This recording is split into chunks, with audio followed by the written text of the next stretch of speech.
much. Thank you for inviting me. Thank you for taking me out of order. And my apologies for having to depart. But fortunately, our Director of Emergency Management, Ray Reardon, as well as our Director of Community Energy, Lori Mitchell, are here. So if there are any questions, they can answer them far more intelligently than I can. I'd be happy simply to share my thoughts. I think you're all very aware of the severe consequences of an extended PSPS event in local communities. You're undoubtedly going to hear from many experts after me, but I'll just share with you with regard to one particular phenomenon, that is 911 calls. The best case scenario, we believe, is that after a power safety shutdown, there would be a surge of 911 calls that will overwhelm our first responders, coming from residents with respirators, coming from residents with medication that needs refrigeration, coming from folks who may be calling because police are dealing with multiple traffic collisions and perhaps thefts in darkened areas of the city. The worst scenario, of course, is that those 911 calls will be made into overloaded networks and ultimately lost. And even worse still, that with an extended duration PSPS of 6, 12 or more hours, that cell towers will essentially shut down. So in view of these risks, my advocacy really focuses on three basic areas. One is the lack of active public stakeholder input in the PSPS decision. Secondly, on the need for improved communication with affected communities. And third, on resources for resiliency. First, the issue of who decides. I don't want to overlook the obvious that has been clearly stated, that the current rules leave these life or death decisions over de-energization in the hands of investor-owned utilities and not a public agency. Utilities have asymmetric financial incentives, as was pointed out by Senator Wiener, to shut down transmission lines to mitigate liability, even where doing so will subject residents in cities like mine to peril. And I appreciate that neither OES nor ISO or probably any other public agency wants the responsibility for this very consequential PSPS decision. But these are decisions that allocate risks among and within communities. And the decisions in Northern California have been delegated by default to a company that has been criminally convicted for safety violations, that falsified electric and gas infrastructure records for a half decade and paid $7 billion and shareholder dividends in a decade in which they slashed investment on key infrastructure safety and maintenance. We understand the decision will be made by an executive vice president at PG&E about the shutdown. We have no idea if that person is an engineer, has any expertise in emergency management. In any case, I would urge that the legislature consider how to reallocate decision-making authority from private to public, not merely in oversight and review, but in the active involvement in the PSPS decision.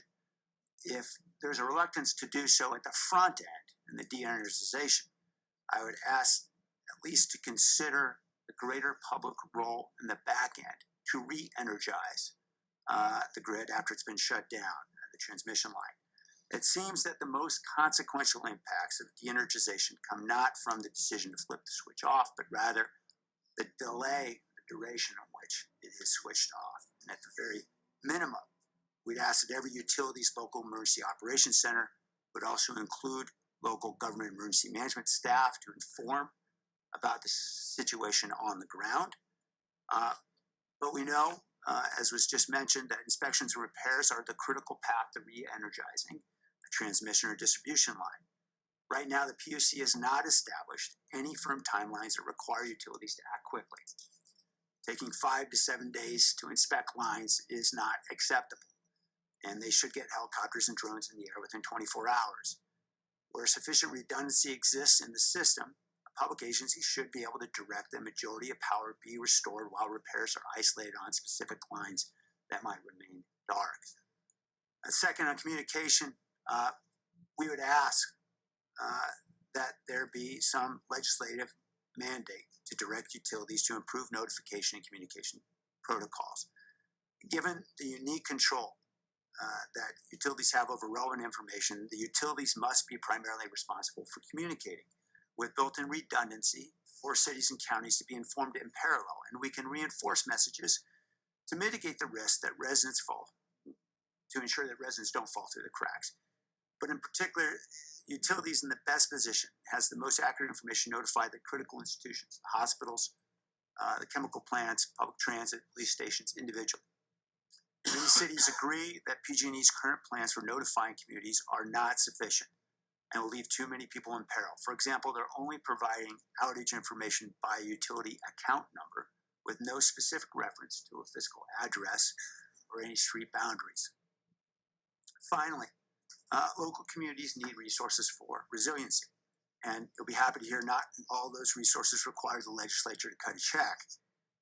We are seeing examples in cities like Hartford and New York where they're leveraging private investment to dramatically expand microgrids. The legislature can help by providing policy certainty, specifically by requiring utilities to allow microgrids to interconnect with clear rules and costs without prohibitive fees. Moreover, we need Cal OES to have the authority to declare a state of emergency with an extended PSPS.